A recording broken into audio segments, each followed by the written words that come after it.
Je 9 hodín 8 minút, začína sa rubrika Ekológia, ktorou sa budeme zamestnávať ešte približne najbližších 20 minút a v našom štúdiu Rádia Lumen v Banskej Bystrici vítam dnes aj vzácneho hostia Martina Mikuláša z občianskeho združenia Prales. Vítajte u nás. Dobrý deň, ďakujem veľmi pekne. Aká bola cesta do Banskej Bystrice? Cesta bola výborná, vonku je krásne, takže...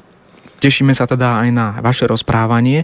Konkrétne budeme hovoriť o Tetrovovi Hlucháňovi v rámci projektu Spoločné kroky k ochrane prírodného dedičstva Karpát. No ešte predtým, ako pristúpime k tým jednotlivostiam, to znamená, ako začneme hovoriť o tom, prečo je potrebné chrániť tohto živočícha a kde sa vlastne vyskytuje, povedzme poslucháčom čosi viac o tomto vtáčikovi. Tak ja ešte poďakujem Rádiu Lumen, teda, že je tu priestor aj pre takéto rubriky, ako je ekológia, že má záujem šíriť myšlienku prírody medzi ľudí, pretože je to veľmi dôležité v dnešnej dobe. Hluchaň hôrny patrí k mojim obľúbeným druhom už dlho a je to práve kvôli jeho impozantnosti, by sa dalo povedať, a zaujímavosti miest, v ktorých žije. Patrí medzi najväčších kurovitých vtákov na svete a žije iba v Európe a v Ázii. Môže vážiť až 5 kg a je veľký takmer ako moriak, takže v lese ho veľmi ľahko spoznáte. Keď vám vyletí, tak spraví krídlami takú ranu, že väčšina ľudí sa zlakne a prirovnáva to ku zvuku vrtuľníka napríklad.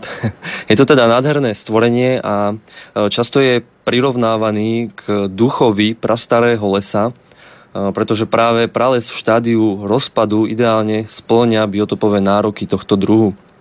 Vedcami je považovaný za indikátora zdravých spoločenstiev ihličnatých lesov, pretože jeho domov je zároveň domovou mnohých vzácnych a ohrozených druhov žijúcich v tomto spoločenstve. Patrí teda medzi tzv. Dážnikové druhy. Toto znamená, že jeho ochrana vytvára akoby ochranný dážnik na množstvo ďalších druhov. Prečo je potrebné tohto živočícha chrániť? Je to potrebné, pretože je veľmi ohrozený, patrí teda medzi kriticky ohrozené druhy na Slovensku a nielen na Slovensku, ale celkovo aj v Európe jeho početnosť veľmi rýchlo klesá v posledných 50 rokoch a situácia je teda naozaj veľmi vážna a ak sa teda nepodarí čím skôr niečo spraviť, tak je vysoko pravdepodobné, že ten hluchaň u nás toto storočie neprežije. Náročné teda zrejme nielen v Európe, ale aj u nás na Slovensku. Áno, je to veľmi náročné a práve hlavný dôvod teda tohto problému, tejto jeho vysokej úmrtnosti, alebo je nízka reprodukcia, to znamená, že kuriatka mladé zomierajú v tom prostredí práve preto, že je nedostatok vhodného biotopu, nedostatok vhodného prírodného prostredia. No a práve preto sme začali tento projekt. Kde by mohli napríklad poslucháči uvidieť tohto živočícha v prírode? A teda predpokladám, že veľmi obťažne ho môžu uvidieť, keďže je chránený a už tak veľa druhov v prírode nie je, ale predsa len, kde je to jeho prostredie? Tak jednoducho povedané, jeho prostredie je tam, kde je čučorietka a kde sú zachovalé prírodné lesy alebo pralesy, smrekové pralesy, prípadne jedlovo-bukové, staré lesy s podrastom čučoriedky. Je naozaj veľmi ťažké ho vidieť, pretože je to druh veľmi plachý.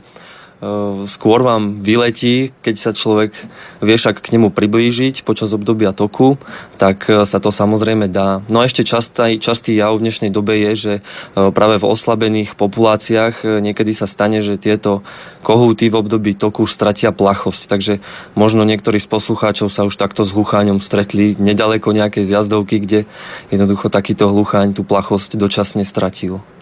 Môžeme hovoriť o slove biotop, keď hovoríme o nejakej lokalite výskytu tohto živočícha? Áno, môžeme hovoriť o slove biotop, ale skôr sa používa slovíčko habitat, keď hovoríme o jednotlivom druhu alebo o populácii. Čiže aký je vlastne ten biotop, ktorým sa vy zaoberáte? Poslucháči, ak prídu na stránku projektu, tak môžu nájsť, že ide o spoluprácu krajín Vyšehradskej štvorky. Čiže teda predpokladáme, že ten biotop nekopíruje presne hranice Slovenska, ale je jednoducho ten zvierací druh, zvieracie prostredie nekopíruje tie hranice geografické. Áno, určite. Vlastne pre tento druh neexistujú politické hranice, ktoré poznáme my. Práve preto je dôležitá spolupráca jednotlivých krajín. Snažíme sa vytvoriť spoluprácu alebo trvalú sieť spolupráce medzi krajinami Vyšehradskej štvorky, kde žije Luchaň. To znamená Česko, Slovensko a Poľsko. No a je to teda zásada, ten Luchaň tie hranice nepozná, takže je to naše spoločné prírodné dedičstvo, preto ochrana. Je táto spolupráca krajín bezproblémová? Dá sa hovoriť o takej dobrej spolupráci, ktorá aj prináša to ovocie potrebné na ochranu tetrova hlucháňa? Spolupráca medzi týmito krajinami na ochranu hlucháňa zatiaľ by som povedal, že úplne až tak nefunguje. V Poľsku teda už dlhšie roky sú tie snahy podstatne vyššie o ochranu tohto druhu ako na Slovensku. Takže tento projekt vznikol za spolupráci s poľským partnerom, s nadlesníctvom Wisla, ktorí už 10 rokov majú odchovňu na hlucháňa a snažia sa o pripravovanie biotopu takého, aký ten hluchaň potrebuje. No a práve preto vznikol tento projekt, aby aj sem na Slovensko sme priniesli tieto myšlienky, tieto možnosti ochrany a veríme, že teda vznikla trvalá sieť spolupráce, ktorá teda bude pokračovať pozitívnym smerom pre hlucháňa. Okolo toho všetkého je zrejme potrebná aj spolupráca dobrých a ochotných ľudí.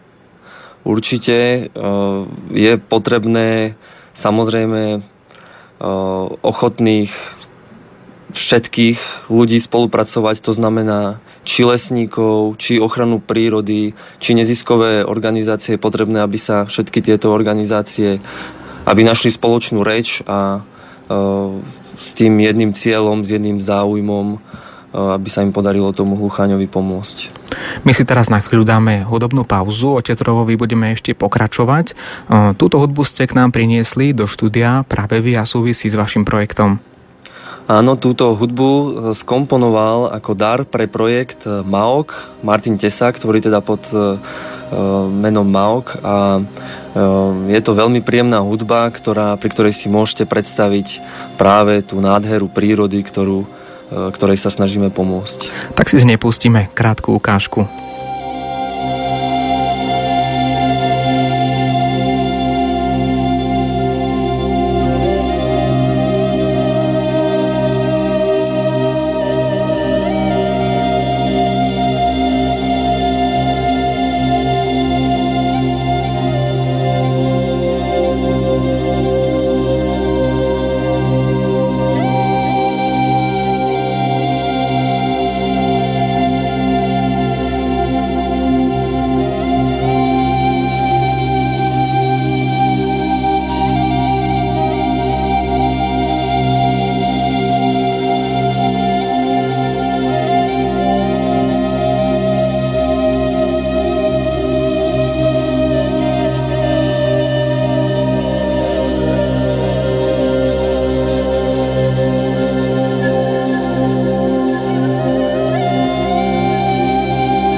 Po krátkej hudobnej ukážke z projektu Spoločné kroky k ochrane prírodného dedičstva Karpát pokračujeme v našom krátkom rozhovore s Martinom Mikolášom z občianskeho združenia Prales, ktoré sa týmto projektom práve zaoberá. Pán Mikoláš, za všetkým ale musia byť aj nejakí podporovatelia, ktorí stoja za dobrou myšlienkou, je to tak zrejme aj vo vašom prípade. Áno, samozrejme, bez finančnej podpory by sa niečo takéto zorganizovať nedalo a práve podpore vďačíme Medzinárodnému Vyšegradskému fondu, ktorý nám teda pomohol, a taktiež partnerskej organizácii Nadlesníctvu Visla, ktorí teda sú našimi partnermi, pretože je to medzinárodný projekt.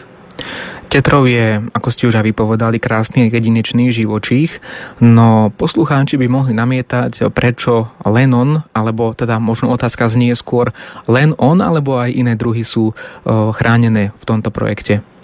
Toto je práve dôležité si uvedomiť, že ochrana hlucháňa nie je iba o samotnom hlucháňovi. Ako som spomenul, patrí medzi tzv. Dážnikové druhy, teda ochrana tohto druhu vytvára akoby ochranný dážnik pre množstvo ďalších druhov.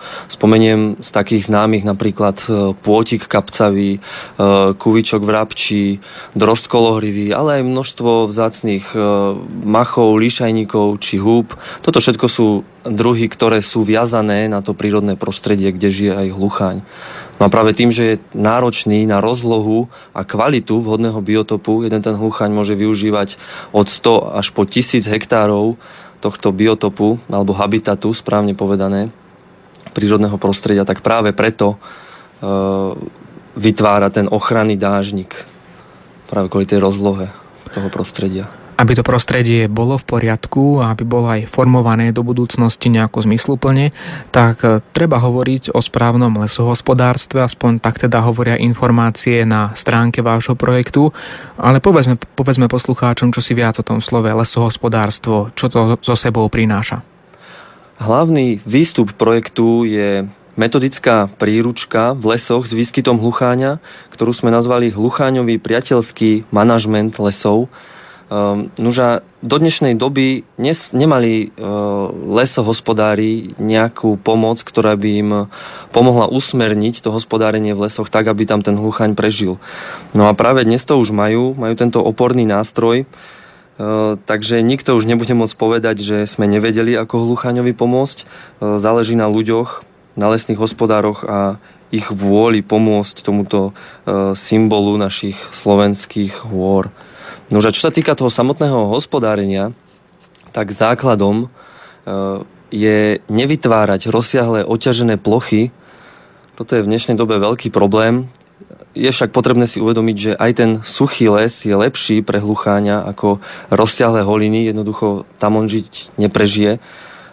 Nepoužívať pesticídy, pretože pesticídy zničia hmyz kuriatkám, ktoré sa ním živia najmä počas prvých 2 týždňov života, a majú aj tak, čo robiť vlastne, aby prežili, pretože keď si predstavíte v tom lese, kde sú búrky, výchrice, predátory, tie malé nevinné kuriatka, tak aby prežili, naozaj je to zázrak, že vôbec takéto niečo dokáže prežiť. No a kroky hospodárenia, teda, ktoré sú navrhnuté, si môžu všetci pozrieť buď na stránke, kde je verejne dostupná metodická príručka, prípadne sú tam ďalšie materiály ohľadom takéhoto hospodárenia. Spomeniem jednoduché zásady, stručne. Presvetliť husté mladé porasty tak, aby v nich rástla čučorietka. Pri výsadbe oťažených ploch použiť skupinovú výsadbu, vytvárať hlúčiky s množstvom porastových medzier so svetlínkami, kde teda rastie čučorietka, kde sa dobre darí hmyzu. Pri ťažbe je odporúčaný maloplošný skupinový clonný rúb do 0,2 hektáru. No a napríklad dôležité je aj ponechávať nejaké mŕtve drevo v tom lese, pretože to je častokrát substrát pre hmyz alebo pre rast čučoriedky. Za našich poslucháčov môžem smelo povedať, že radi chodia do prírody. Organizujeme aj rôzne podujatia v spolupráci s prírodovedcom Miroslavom Sanigom. Chodievame na tzv. Lumentúry. Čiže ten kontakt s prírodou nám nie je taký neznámy alebo cudzí. A tak možno je dobrá v súvislosti s týmto taká otázka, aký osoh budú mať z tohto projektu takí laickí milovníci prírody. Áno, myslím, že toto je to najdôležitejšie, aby ľudia mali vzťah k tej prírode, aby sme si ju vážili, aby sme ju pozorovali. Osoh z toho môžu mať milovníci prírody už len s tým, že napríklad vznikol spomínaný fotopríbeh s názvom V Lucháňom kráľovstve, ktorý taktiež si môžete pozrieť na našej stránke. Autorom je výborný fotograf, inžinier Juraj Žiak a hudbu k tomuto fotopríbehu skomponoval známy slovenský umelec Maok, ktorého pieseň sme pred chvíľou počuli. No a ak sa teda podarí aplikovať jednotlivé kroky hospodárenia, na ktorých sa dohodli odborníci zo Slovenska, Poľska i Česka, tak jednoducho povedané príroda bude krajšia. Tým, že sa presvetlia tie porasty, bude tam viacej zelene, bude tam rásť čučorietka a bude sa tam nachádzať väčšie množstvo vzácnych druhov, napríklad aj vtáctva, ktoré je ľahko pozorovateľné. Nuž, a Lucháň je symbol teda našich slovenských hôr, no a milovníkov prírody poteší, aspoň teda väčšinu milovníkov prírody, ktorých poznám ja, poteší už len samotný trus na horských chodníčkoch a vedomie, že tento duch pralesa ešte stále u nás žije. Povedali sme množstvo zaujímavých informácií a viackrát sme odkazovali poslucháčov práve na vašu internetovú stránku. Povedzme teda, kde môžu nájsť informácie na internete o tomto projekte. Informácie sú na stránke projektu www.tetrao.carpathians ako Karpaty po anglicky carpathians.com. Opakovanie je matkou múdrosti, takže ja zopakujem ešte raz www.tetrao.carpathians.com. Na tomto mieste môžete, milí poslucháči, nájsť viac informácií o tom, o čom sme hovorili s Miroslavom, s Martinom Mikolášom z občianskeho združenia Prales. Ja vám ďakujem veľmi pekne za váš čas, že ste boli ochotní prísť do nášho štúdia a želám vám všetko dobré, nech ten projekt napreduje tak, ako si želáte. Ďakujem vám veľmi pekne a prajem všetkým poslucháčom veľa krásnych a príjemných zážitkov z prírody. Milí poslucháči, je 9 hodín 25 minút, v rubrike Ekológia pokračujeme už po pesničke.